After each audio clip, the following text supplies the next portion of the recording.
My name's David Rodwin, and this is The Life.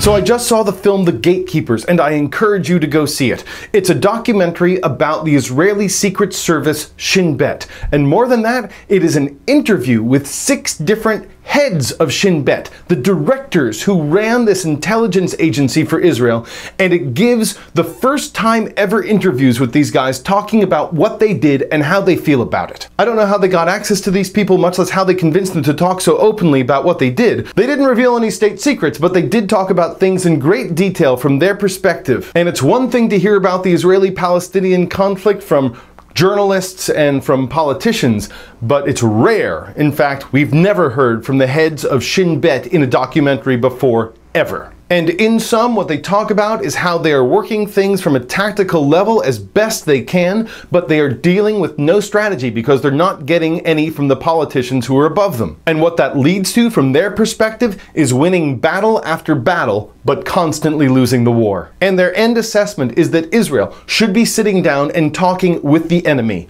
That means Hamas, that means Hezbollah, that means Fatah, it means everyone who is involved with this conflict. And to sit down and try and come to some sort of arrangement. Because the way things are going now, this endless occupation has changed the very nature of Israel. They talk about how they have seen from the inside how Israel has become a cruel nation because of the occupation. And if they could only get out, Israel could actually regain its moral compass. Now again, it's one thing when you hear this kind of talk from some sort of lefty liberal, from J Street, from Americans for Peace Now, but when you hear it from the head of Shin Bet, it's like having the heads of the CIA, the Secret Service, and the FBI give an extraordinary critique of everything that has happened in America over the last 12 years. If a film came out like that in the US, it would send shockwaves through our entire political system. So I'm fascinated to see how this film is actually going to impact Israel. Maybe they already know this, but for me, hearing it from the people who were interviewed in this film,